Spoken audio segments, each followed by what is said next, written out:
Ever wondered what it's like to have a fight so bad with your mom that even the FBI wants to take a look? I can tell you, it's not pretty, but it's where I learned that sometimes love needs a bindi and a lot of forgiveness.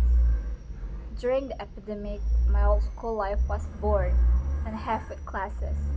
I was eager to find a new direction, so in grade 9, went to study in Canada. My life at school went well at first, but then there was a mental turmoil, and my life was in a rut. Eventually, the school decided to have my mom fly to Canada to take care of me. The school didn't allow me to live on campus due to safety reasons, and that's really got on my skin. My mom ran to the house near the school, and I was speaking to school every day. I hated school at the time, and one day, I just felt like I couldn't survive another second at that place. So I went back to the house right after lunch. Mom crushed me angry. She thought I could at least give it a try by just staying there. You don't even have to study, just stay there. But I was too angry to give her a satisfying answer on why I came back early and she was ready to beat the crap out of me. And that's what she did. I did the worst thing possible by returning a punch, and she couldn't believe it. She got upstairs.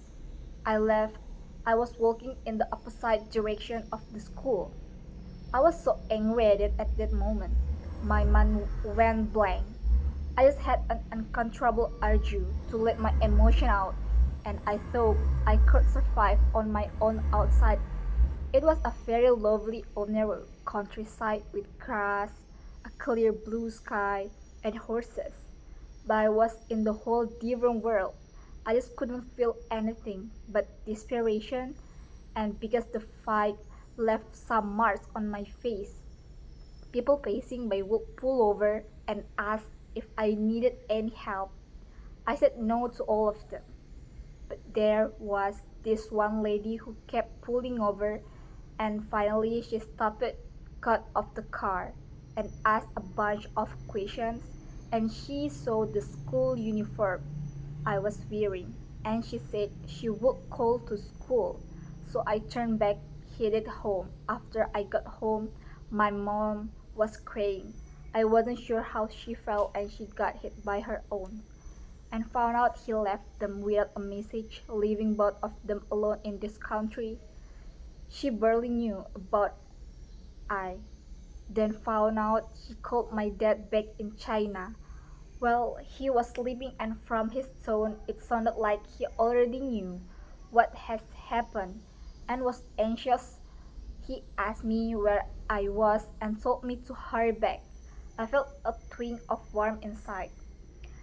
But it was hard to tell now. It didn't take long for the school to call my mom and ask us to go to the school health center immediately, and so we came up with a story of me falling over trying to cover up the mark on my face. But there were fingernail scratches on my head as well, so the health center didn't buy the story. Are you freaking FBI or something? Leave us alone. I couldn't be more desperate at that time. And then the head of the center took me to a room and take me out of it once. I was down and didn't want to go to school. She checked my pulse and said, "Are you anxiety? Your heart rate is low." I knew she was being nice, but the feeling of being recognized was certainly precious for me at that time. Anyway, at last, she got the answer, and we were free to go. It must have been my inadequacy that put too much pressure on me. So now, I'm going to enrich myself, strengthen my inner world, and just be your keeper. That in and gazing at you says, Mom, looking back now, I feel relieved, and I'm just fortunate to have a family that loves and supports me unconditionally.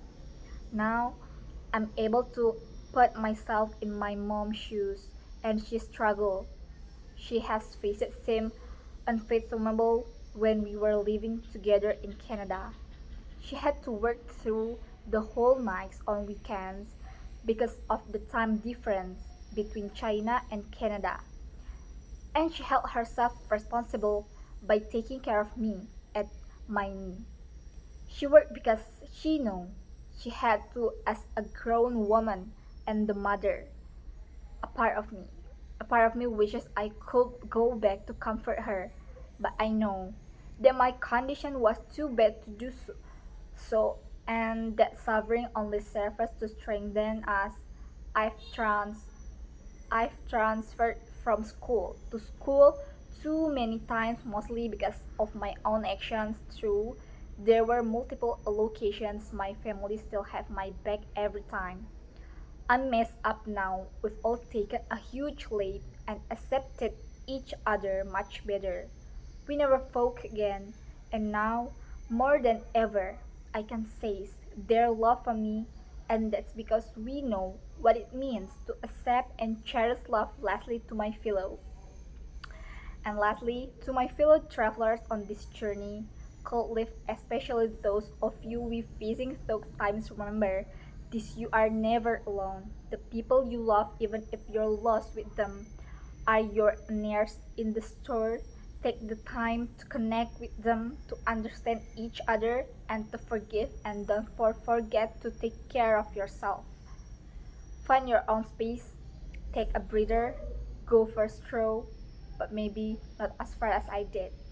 So let's move on with the knowledge that struggles can make us stronger, and that love with his bindi and lots of forgiveness is the most resilient force in the universe.